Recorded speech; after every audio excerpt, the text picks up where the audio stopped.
맛있는 나무를 왜 안 먹는데? 이렇게 얘기를 해요. 그러니까 내가 좋다고 하나님이 좋은 건 아니라는 겁니다. 하나님이 기뻐하실 만한 걸 우리가 드릴 수 있어야 돼요. 그럼 하나님께서는 왜 그렇게 질 좋고 말이죠, 양도 많고 정성까지 드렸는데 안 받으셨을까? 이거 한번 우리가 생각해 봐야 되고요. 자, 또 한 가지는 행사입니다. 절기, 예배. 이제 우리가 요즘 말로 하면 이제 예배죠. 예배와 여러 가지 행사예요. 거기에 보면은 많은 예배가 이렇게 이제 나오고 있는데 13절 후반절 보면 말이죠. 월삭. 월삭이 뭔지 아시죠? 한 달에 한 번씩. 그리고 안식일 일주일에 한 번씩. 그리고 여러 가지 대회, 성회가 있어요. 레위기 23장에 보면 여러 가지 절기들이 나와 있어요. 자, 이런 것들. 자, 이런 것을 하나님께서 싫어하신다고요? 좋아하신다고요? 견디지 못하겠노라 이렇게 말씀해요. 너희들이 나한테 와서 좀 그렇게 하지 마라. 너희들이 와가지고 무슨 절기 지킨다고 이렇게 안 했으면 좋겠다 이렇게 말씀하고 있습니다. 예배는 하나님께 영광을 돌리는 것입니다.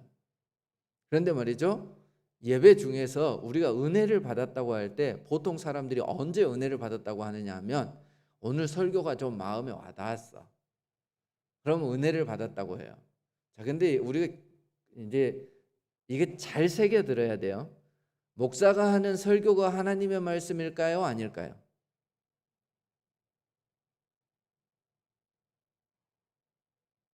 여러분은 목사의 설교가 하나님의 말씀이라고 생각하십니까?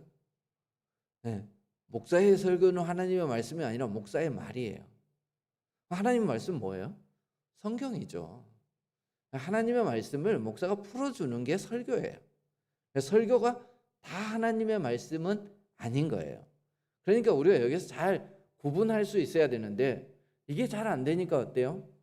이단들이 와가지고 말이죠, 재밌게 하고 마음에 감동을 주면 말이지 할렐루야 하고 넘어가 버리는 거예요.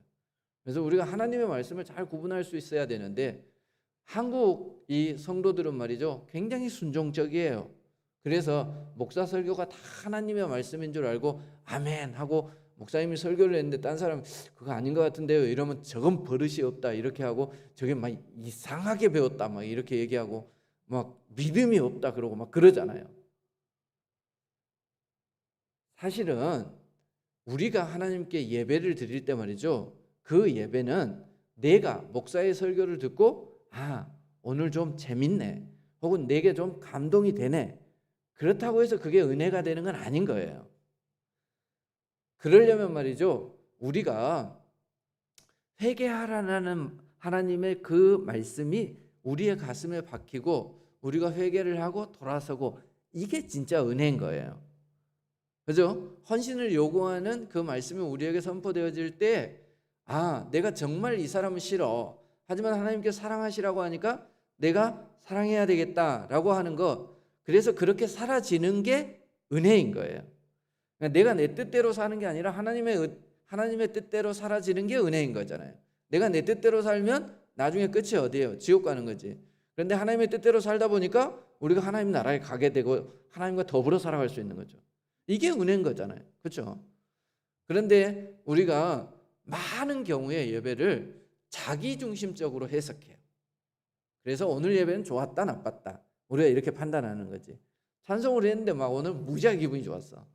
그럼 막 찬송이 막 이렇게 곡조가 살아나 막 이럴 때가 있잖아. 기도를 하는데 말이야, 어떨 때는 막 득득 막히고 막 뭘 해야 되는지 모르겠는데 옆에서 되게 시끄럽고 이러면 빨리 끝났으면 좋겠다 막 이래. 그런데 말이죠, 어떨 때는 말이죠, 옆에 소리는 들리지도 않고만 내가 열심히 기도에 집중될 때가 있어. 그럴 때 우리는 어때요? 오늘 막 예배 억수 좋았다 이렇게 얘기를 한단 말이에요. 그건 자기가 좋은 거예요. 자기가 좋은 건. 하나님도 좋아하셨을까요?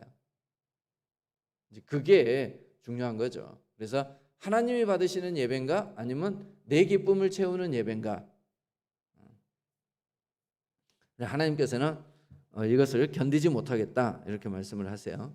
그래서 교회가 예배를 많이 모인다고 해서 좋은 것인가? 우리나라는 예배 굉장히 많잖아요.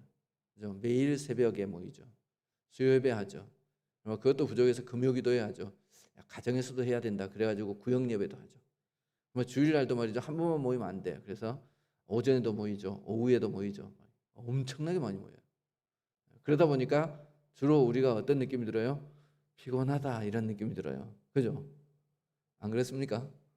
설교한 나만 피곤한가요? 다 피곤하잖아. 우리가 하여튼 이런 이제 느낌이 우리가 드는 거예요. 그러면 우리가 피곤하게 이렇게 하더라도 말이죠. 이게 하나님 받으실 만하면 좋은 거잖아. 그런데 하나님이 안 받으신다면 견디기 힘들다. 이렇다면 이게 문제인 거잖아요. 그것 때문에 지금 이사야가 이 긴 이사야서를 쓴 거예요. 그리고 이제 또 한 가지가 있어요. 그게 뭐냐면 기도에 대한 거예요.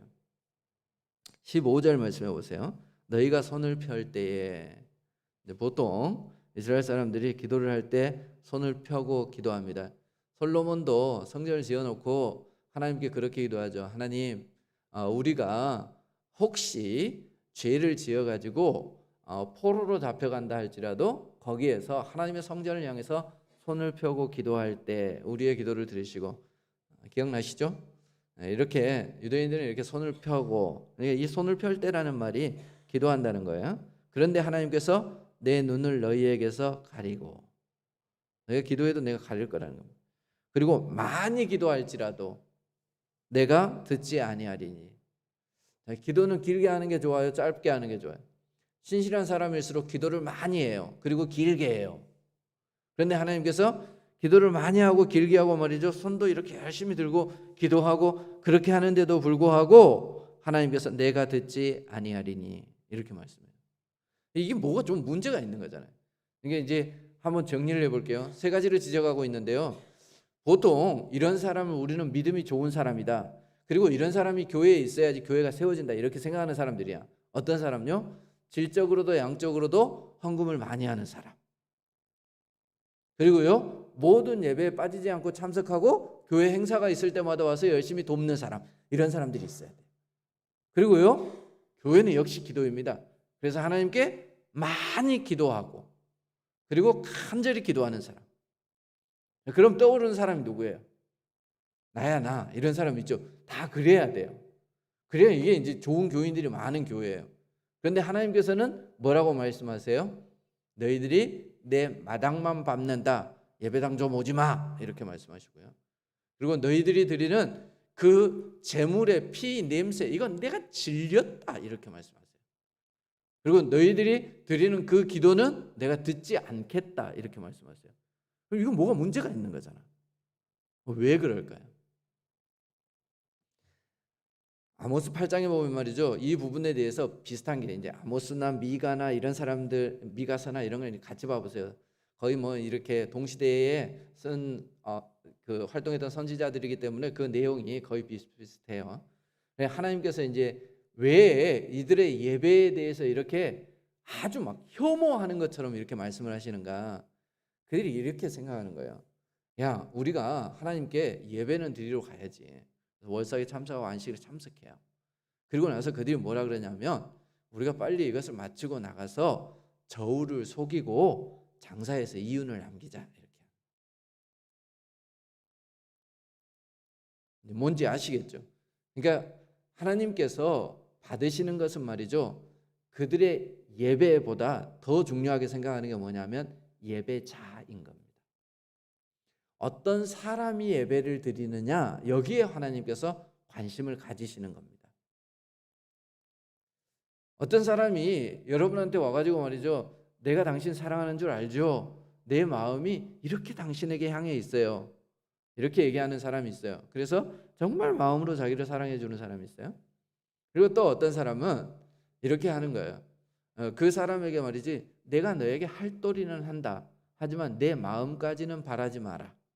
이런 사람이 있어요.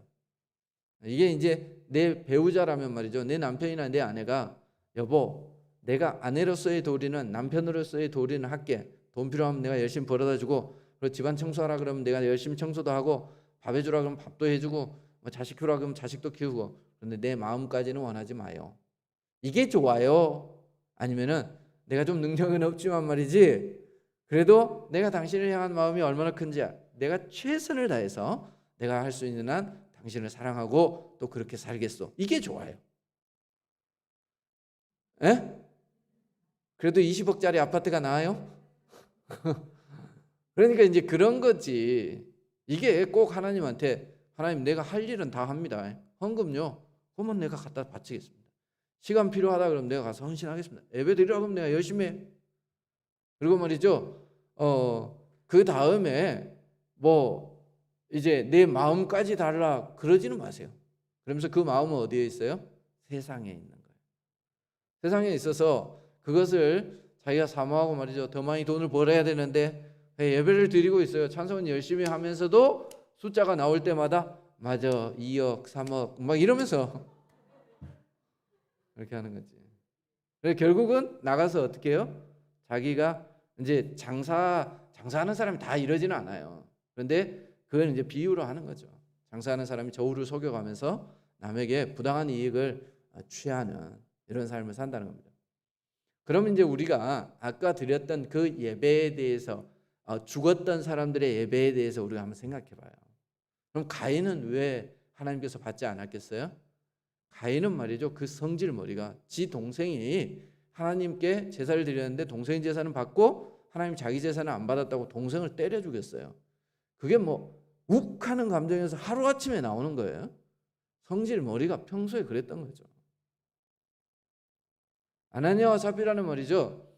이렇게 헌금을 드리기로 작정하고 시간이 길어져서 그 중간에 마음이 변한 게 아니고 사실은 이 사람들이 처음부터 하나님께 드릴 때 어떤 마음으로 드렸어요? 주변에 말이죠. 다른 사람들을 보니까 헌금 드리고 나니까 사람들이 막 존경하고 와 훌륭하다 이렇게 얘기하니까 그 칭찬 듣고 싶어서. 그러니까 처음에는 말이죠. 100원이 됐다가 나중에 50원으로 줄어들어도 야 이것만 해도 사람들이 좋아하겠지 이렇게 생각하는 거예요. 그게 사람을 속이는 게 아니라 성령을 속이는 겁니다. 이런 식의 잘못된 예배, 그러니까 그 잘못된 예배는 사실은 형식이나 그들이 드렸던 어떤 제물의 문제가 있었던 게 아니라 무엇의 문제예요? 드리는 사람들의 문제예요. 그래서 하나님께서 받으시는 예배는 측량할 수 있는, 우리의 눈으로 가늠할 수 있는 그런 것으로만 하나님이 평가하시는 분이 아니고 오히려 측량할 수 없는 것을 하나님 평가하시는 분이에요. 그래서 예배를 몇 번 참석했느냐, 헌금을 얼마를 했느냐, 그리고 기도 생활을 얼마나 하느냐 이게 아니고요.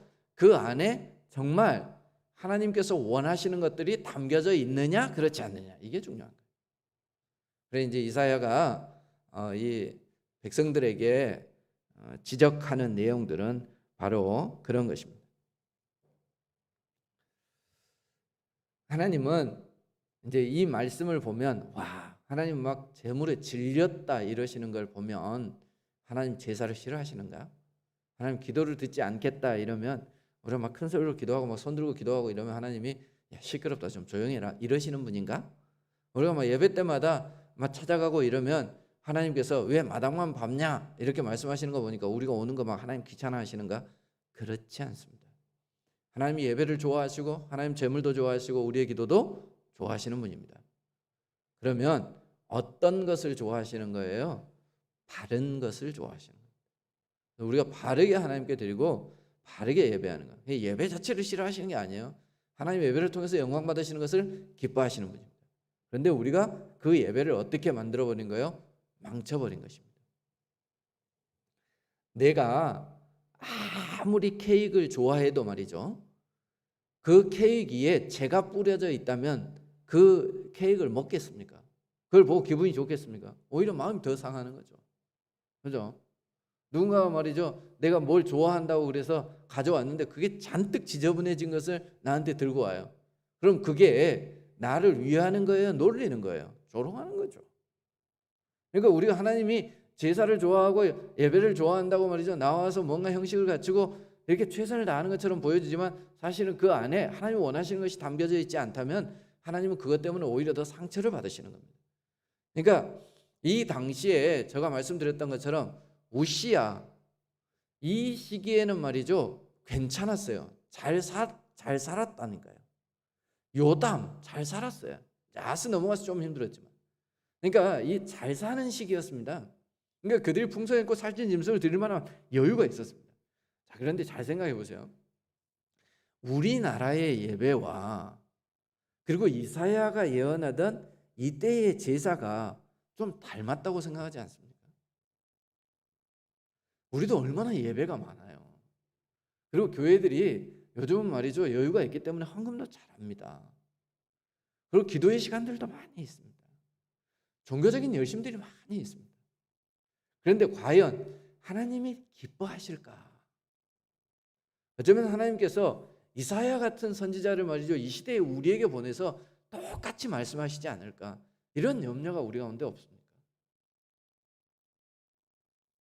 네, 바른 예배를 하나님께 드릴 수 있어요. 우리가 우리 자신을 늘 점검해야 돼요. 사실 두렵고 떨림으로 나아가야 합니다. 우리가 좀 조심스러운 대상에게는 선물을 할 때 어때요? 고민하고 그렇게 합니다. 이것을 주는 게 저 사람한테 유익이 될까? 좋아할까? 혹은 짐이 될까? 뭐 이런 생각도 우리가 하잖아요. 그래서 고민해서 무엇을 골라가지고 가요. 그런데 말이죠, 받는 사람이 그 마음을 이해하면 어떻습니까? 아무것도 아닌데 너무 좋아하잖아요. 우리 큰딸이 말이죠, 유치원을 가가지고 어버이날이 됐는데 그 유치원에 가면 어버이날 되면 그 카네이션을 접어. 빽빽하게 접어가지고, 그리고 이제 선생님이 가르쳐줘. 아직 글씨도 못 배웠어. 그러니까 말이죠, 글씨를 써오는 게 아니라 그려와요. 그냥 아버지 뭐 은혜 감사합니다 뭐 이렇게 써가지고 오잖아요. 그런데 그게요, 얼마나 예쁘고 감동이 되는지 몰라요. 그걸 받아보고 나면. 할머니 할아버지 때도 받아보셨죠? 손주들이 써가지고 주면. 그럼 뭐 그게 뭐라고, 그게 뭔 가치가 있어요. 그런데 그건 너무 좋은 거예요. 근데 말이죠, 우리 아들 녀석은 돈도 잘 벌고 말이죠, 지 형편도 괜찮은데 어버이날 말이죠, 딸랑 다 잊어먹고 퇴근하다가 딱 보이니까 길가에서 말이죠, 그거 꽃 뭐 그거 하나 딱 들고 왔어. 그럼 그거 받으면서 부모 마음이 어때요? 아이고, 안 사온 것보다 낫다 이런 마음이 든 게 아니라, 아이고 체면 치레하려고 들고 왔구나 이런 마음이 들 거 아니야. 여러분 착해서 안 그러시는가 봐요. 그런 거지. 그러니까 우리가 하나님 앞에 뭘 드리더라도 말이죠, 그의 마음이 담겨져 있느냐 안 담겨 있느냐, 이게 굉장히 중요하다는 겁니다. 네, 하나님을 조롱하는 예배가 될 수 있겠구나, 이런 생각도 우리가 가졌으면 좋겠어요. 그래서 모든 예배가 하나님 받으실 만한 예배, 그런 예배를 우리가 드릴 수 있어야 합니다. 그리고 바른 예배를 드릴 수 있어야 합니다.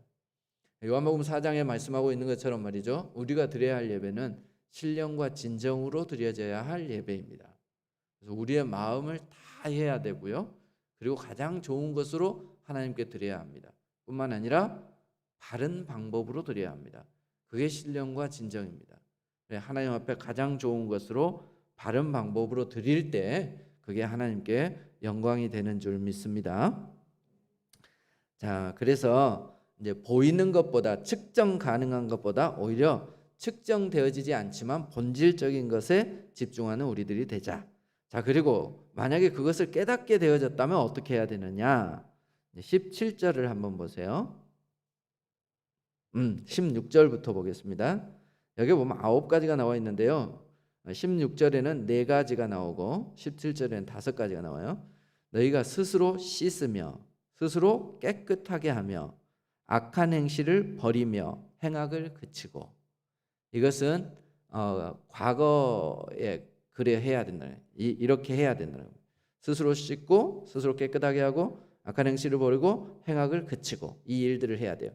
그럼 앞으로 미래에 어떻게 해야 되느냐? 이걸 우리가 한번 주의할 필요가 있습니다. 17절, 선행을 배우며입니다.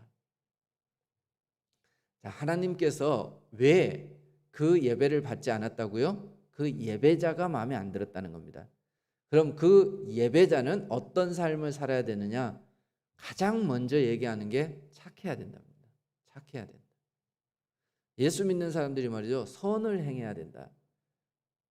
우리가 이제 과거에 예를 들어 스스로 씻고 이런 건 대부분 어떤 내용이에요? 악행을 버리고 이런 게 다 어떤 내용이에요? 회개하라는 얘기입니다. 교회에서 이런 건 참 잘해요. 그러니까 많은 사람들이, 우리 이제 청소년들 가운데 대부분 아이들이 변화되는 계기가 되는 게 그래도 수련회예요. 수련회 한 3박 4일 정도 가면은 말이죠, 계속해서 강사 목사님 말이죠, 양질의 말씀 먹입니다. 그리고 제일 피크가 언제냐면 마지막 날 저녁이에요. 그 시간이 뭐 하는 날이냐? 기도하는 날이에요. 이제 밤새워 기도할 준비를 진행자들이 하고 있습니다. 그래서 막 뜨겁게 찬양하고요. 그리고 막 죄에 대해서 회개할 것을 촉구합니다. 그리고 그 저녁에 말이죠, 아이들이 눈물로 회개하고 그렇습니다. 자, 그런데 이 아이들이 말이죠, 그렇게 하고 집에 딱 돌아옵니다. 3박 4일 동안 말이죠, 수련회를 하면 며칠간 노동을 하는 것처럼 힘들어요. 그러니까 집에 들어오면 뭐 하고 싶어요? 쉬고 싶은 거지. 그러면 이제 집에 딱 들어오는 순간 관심 있는 부모들이 묻는 거지. 은혜 받았냐? 그러면 그때부터 애들이 딱 태도가 돌변합니다. 말 시키지 마! 나 피곤해! 그럼 지방에 딱 들어가 씻지도 않고 막 자. 그러면 엄마가 야 씻고 자 이렇게 얘기하면 말 시키지 말라고 했잖아. 그러니까 그날 저녁에 회개하면 뭐해? 그 다음 날부터 똑같아지는데 왜 그럴까요? 회개는 하는데 그 다음에 제대로 사는 걸 안 배워서 그래요. 그래서 저는 회개 시간은 마지막 날 있어야 될 건 아니다 이렇게 생각합니다. 회개를 하고 나서 말이죠, 이제부터 어떻게 살아야 할지를 가르쳐 줘야 되는 거예요. 오늘 말씀에도 보면 너희가 선행을 배우며, 여러분 선행을 모르는 사람이 어디 있을까 이런 생각이 들지만 있어요. 어떤 사람들은 이렇게 그게 이제 보니까 그래요. 이렇게 시집을 가면 말이죠, 여자는 다 며느리가 되잖아요. 며느리가 되면 말이죠, 어떤 며느리는 처음부터 이렇게 잘하는 며느리가 있어. 제가 막 오자마자 말이죠, 옷을 벗어 제끼고 말이죠, 작업복으로 갈아입고 말이죠, 어머니 제가 할게요. 뭐부터 할까요? 막 이러면서 하는 애들이 있잖아. 끝나고 나면 말이죠, 일찍 벌떡 일어나고 막 설거지도 지가 알아서 하고 막 청소도 하고, 어머니 가만히 계세요. 막 이런 애들이 있잖아. 그런데 말이죠, 시켜도 못하는 애들이 있잖아. 그렇죠? 그런데 왜 그러느냐? 그렇게 안 배워서 그런 거예요. 그러니까 성품이 그런 애들도 있을 수 있어. 그런데 대체적으로는 제대로 못 배워서 그래요. 그러니까 그걸 보면서 무슨 생각을 했냐면, 아이고 내 딸내미도 저 집에 가서 저럴까 이런 생각을 해야 되는데 자기 딸내미는 안 가르쳐. 그리고 너무 딸내미만 말이죠, 어휴 시집을 와도 어떻게 저렇게 해가지고 보냈어 이런단 말이지. 여러분 예수님을 믿는 것도 배워야 되고요, 선을 행하는 것도 배워야 합니다. 그래서 하나님께서 정말 기뻐하시는 선행이 무엇인가 하는 것을 배워야 되는 거예요. 그래 이사야가 얘기하고 있습니다. 이제 앞으로 쭉 내가 가르쳐 줄 테니까 너희들 배워. 그래서 선행을 배우라 이렇게 말씀하고 있는 거죠. 그리고 정의를 구하고 학대받는 자를 도와주고 고아를 위하여 신원하고 과부를 위하여 변호하라. 주로 어떤 내용입니까? 다른 사람들을 어떻게 대해야 하는지에 대해서 말씀하고 있습니다. 이 땅에 살아갈 때 정말 중요한 것은 선행을 행하는 것뿐만 아니라 정의를 행하는 삶입니다. 참 예수 믿는 사람들 가운데 말이죠, 이렇게 정의롭지 않는 사람들이 많이 있습니다. 아까도 말씀드렸지만 장사를 하는데 저울을 속이는 사람이 있어요. 그래 이런 일들을 행해서는 안 된다는 겁니다. 그리고 어떤 사람을 도와줘야 되냐? 약한 사람을 도와줘야 돼요. 이 가난한 사람, 과부와 고아 이런 사람들은 보호자가 없는 사람들이에요. 이 보호자가 없는 사람들에게 너희들이 보호자 역할을 하라는 겁니다. 그렇게 한 사람이 드리는 예배는 내가 받겠다는 겁니다. 가끔 그런 거 있잖아요. 어떤 사람이 회사에 이렇게 취직하게 된 취직담을 들려주는데 요즘은 이제 막 그런 걸 많이 한대요. 일부러 회사들이 말이죠, 저 사람의 인격을 알아야 되겠는데 어떻게 할까? 이제 이게 조금 확인할 길이 없잖아요. 얼굴 딱 보고 뭐 면접하면서 물어보면 다 좋은 얘기만 하지 뭐 안 좋은 거 누가 대답하겠어요. 그러니까 일부러 말이죠, 사장님이 거지 꼬락지를 하고 말이죠, 회사 앞에서 이렇게 쓰러져 있고 막 이런 것도 하고 그런데, 그리고 일부러 들어오는 입구에다가 말이죠, 지저분한 걸 이렇게 좀 놔두고 막 이런 걸 한대. 그러면 이제 그들 가운데서 그 오지랖 넓은 애들이 있잖아. 막 시험 시간 다 됐는데도 막 빨리 와서 면접해야 되는데 안 하고 말이죠, 도와주고다가 늦게 오고 막 이런 애들이 있잖아. 그런데 왔는데 막 합격이 된 거야. 알고 봤더니 말이죠, 그 사람이 사장이었어. 자기들이 테스트한 거지. 그러니까 정의로운 사회, 정의로운 사람을 이렇게 원하고, 그리고 힘들고 어려운 사람들에게 보호자 역할, 도움을 줄 수 있는 사람이라면 우리 회사를 위해서 충분히 희생할 만한 그런 사람이다 하는 것을 이제 보는 거죠. 이제 그런 거예요. 하나님께서 말이죠. 예배 시간 내가 늦었어요. 그런데 하나님께서 야, 예배 시간을 지켜야지. 예배 전 30분 몰라. 이렇게 딱 잡아서 말씀하시는 분이 아니고, 오다가 말이죠. 누가 힘든 사람이 있어서 내가 도와주다가 예배를 반토막 늦게 참석했어. 그래도 말이죠. 하나님께서 왜 늦었어? 이렇게 말씀하시겠어요? 아니면 야, 너 정말 고생했다. 잘했다. 이러시겠어요? 우리가 해야 할 일은 정의를 행하고 말이죠. 힘들고 어려운 사람들 도와주는 이 일들을 하나님이 요구하시는 거예요.